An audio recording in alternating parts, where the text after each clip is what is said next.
Hey everyone, welcome to another episode of the Shoe Fly Update Show. We're getting into the back half of March here. It feels like spring has officially arrived, with today being the first day of spring, and we get that extra hour of sunlight as well, which has been nice at the gym for our evening folks.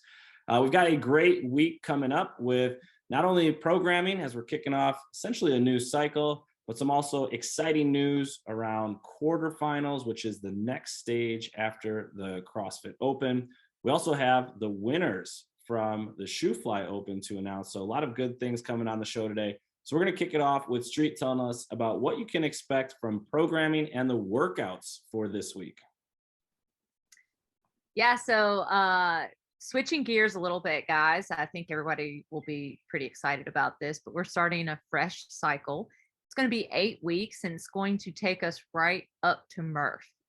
So, with that being said, the theme for each day is going to be a little bit different. So, for Mondays, we're going to be doing a lot of single leg work, and this could be anything from weighted lunges to single leg deadlifts to single leg RDLs, different variations of box step ups under weight, which is going to be really great, especially for anyone who has an imbalance in strength between their left and their right leg. So we a lot of times, we do a lot of stuff with a barbell, or we do a lot of stuff with our feet together, like traditional back squat or front squat. And this will be really nice to kind of test and see what is the strength of your legs, the balance of your legs when you have to do a single leg movement. It's great for athleticism. It's also great for just building muscle, making your butt look good for summer, your quads, all that stuff. So you can think of it as an aesthetic sort of thing as well. We're going to be partnering those single leg movements with some good conditioning on Mondays. And then Tuesdays is still going to be what everyone likes to call Terrible Tuesday. But the focus now is going to be on some longer volume, less intensity conditioning. So the workouts for Tuesday are going to be between like 35 to 45 minutes, which seems like a lot, but it's going to be at a lower intensity. So managing pacing, building into our running so we can be ready for Murph, and then also a lot of body weight movements. So a little less skill, a little more just put your head down and get the work done. And then Wednesdays, we're going to do some sort of vertical pressing. So think of that like strict press, push jerk, split jerk, but also like handstand push up practice, handstand push up variations. So that's going to be our strength focus on Wednesdays, and then plus some more conditioning, but that'll be a lot shorter. And then Friday is going to be a power and squat day. So you can think of this as like a power clean plus front squat combination, or a power snatch plus overhead squat combination. And then we will also be doing more conditioning. Saturdays, we'll continue with our partner workouts. And Sundays, if you're a person who comes to Sunday workouts, it's going to be very traditional bodybuilding. So you can just think of that as no conditioning day, just coming in, hitting some good bodybuilding, and having fun with that, and just doing something a little bit different. So this is an 8-week cycle, and this will take us right into mid-May, and then we'll be ready to roll into Murph. So should be fun, and it should be a lot different. So might even learn some new things. That's our goal, and our hope is to introduce you to some new movements that maybe you've never tried before. So that is the CrossFit programming for the next 8 weeks. We'll pass this off to Chelsea to talk about some barbell club stuff. All right, y'all. This week with Barbell Club, we are hitting week 2 of our new cycle, and we are focusing back on more traditional strength with Olympic lifting. So you'll see the snatches on Tuesday still, and then clean and jerks on Thursday. And then we'll be doing some heavier pulling, and we will be having those squats in there. So with the work that we're doing in class, you can still do the squats from Barbell Club, but just talk with the coach to make sure like we're not overdoing it. I don't think you will be, but if you have some concerns, you can definitely talk with the coach about getting those extra squats in too. The best part will be the heavier pulls. No, you need to be quiet. You need to be quiet. Jet has a lot to say about the Barbell Club. Jet, tell us how you really feel. Jet, just let me talk for like 5 minutes, okay? I love that he's rocking his shoe fly shirt. He's ready to go. Yeah, he does have it on Be today. like that, Mommy. I know. Do you want to sit with me while I talk? You're making Mr. Brad have to do Open some the editing show. now. So with this second week, we are progressing and building up. We're going to be doing some heavier pulls from an elevated surface. You're going to be staying on an elevated surface, which really gets into those hamstrings more, which is also helpful for that big booty you're trying to build with the single leg program as well. Also this week, endurance is back at 5:30 a.m. and there will be a 6:30 Yeah. endurance as well on Thursday. And that's everything I've got on my end. I love the sound effects. This is so great. I'm muting us again. All right. Thanks so much for that update, Jet. We really appreciate that. When we look at the Open, so the CrossFit Games Open has come and passed, as well as the Shoe Fly Open.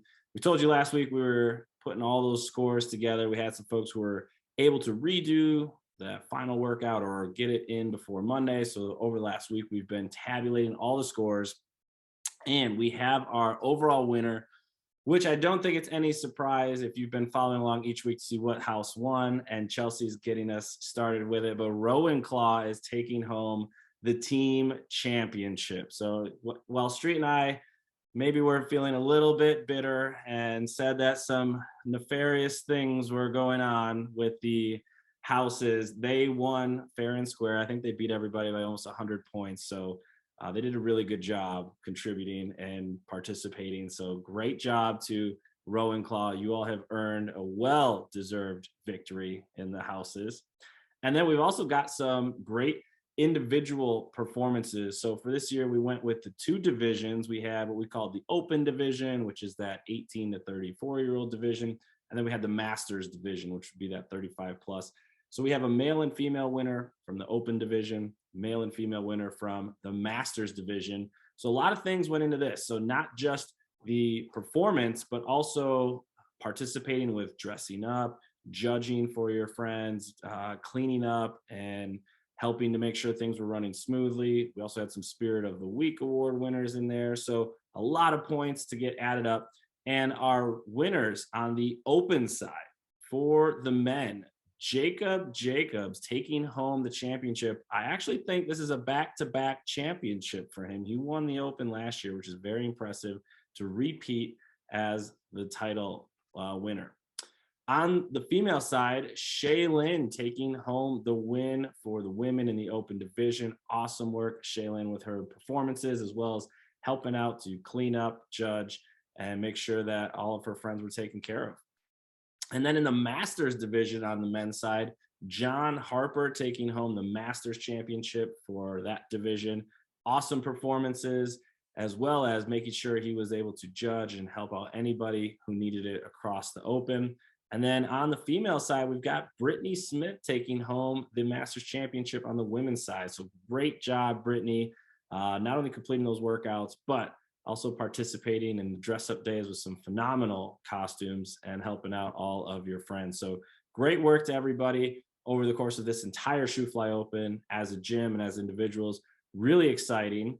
And that actually is going to take us into our next segment here, which is where we're going to highlight what comes up next. So over the course of the CrossFit season, we start with the Open. It moves you into an event called quarterfinals, which is for individuals, masters, teams. That'll eventually lead to semifinals and then potentially the games. And based on the performances of the individuals in the gym, we have 20 people who have qualified for individual quarterfinals or age group qualifiers. So Street's going to talk a little bit about what that's going to look like this upcoming week at the gym for individual quarterfinals. Yeah, so super exciting to have this many athletes make it to the next step.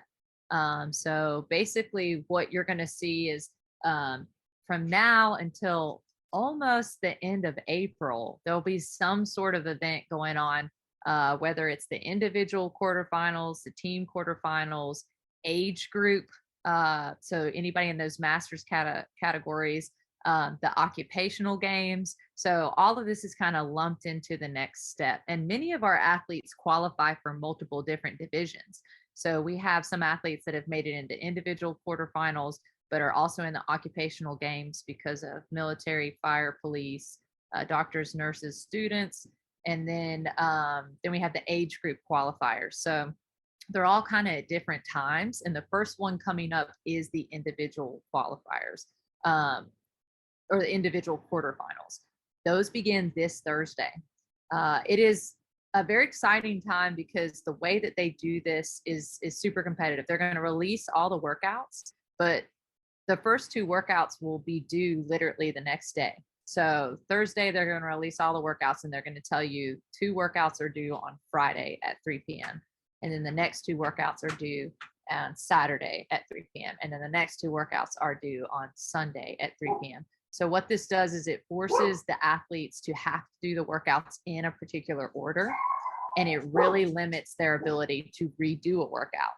So for example, if you didn't do that great on a workout like you did in the open, you don't have all these days to kind of rest, recover, and then hit that workout again. So it puts the pressure on some of these athletes to perform in that very first effort.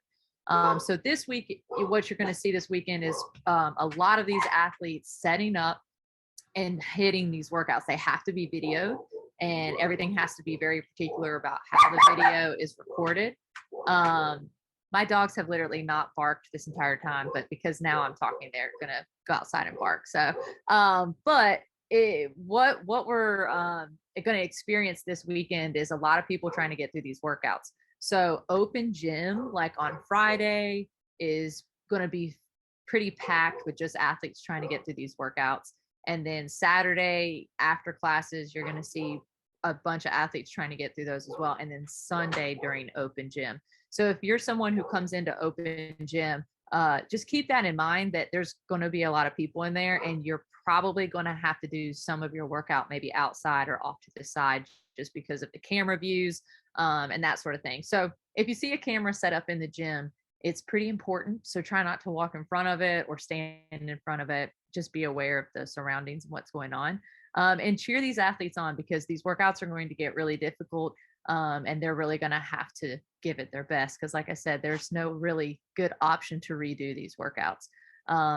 So that's the first step in the next quarterfinals. Then we'll have about a week off, and then we'll do the same thing with teams. So you'll see partner workouts happening, and then you will see the occupational games and the age group qualifiers. So every week on the update show, we'll kind of give you guys a little heads up on what's happening with some of these athletes and how they're doing. But it's pretty exciting stuff. So cheer them on, and just know that it's going to be a little bit of chaos until we get through April. And then we'll see if we can make it into semifinals, which is a whole nother story that we'll talk about later. Mm-hmm. So that's it. Yeah. So one stage at a time, really cool and exciting for all those individuals. To make it into quarterfinals, you had to perform in the top 10% of people who posted scores for the Open. For this year, I think the whole world, there was about 280,000 people who applied and put their scores in for the Open. So to be in the top 10% of that is always an accomplishment. So great work there. We've got some birthdays coming up this week. A couple birthdays being celebrated today, actually. Andrew Duncan and Jacob Jacobs celebrating birthdays today. So happy birthday. And then coming up this week, Angie Sanders and Allie Wetzel will be celebrating birthdays. So if you get a chance to see either of them at the gym, be sure to wish them a happy birthday. So from all of us at CrossFit Shoe Fly, a very exciting week coming up, a brand new cycle starting. Quarterfinals is here. Our Open champs have been crowned. So we're really excited to see what spring and the rest of this year has in store for us. We look forward to seeing you at the gym, and everyone have a great rest of your day. Bye.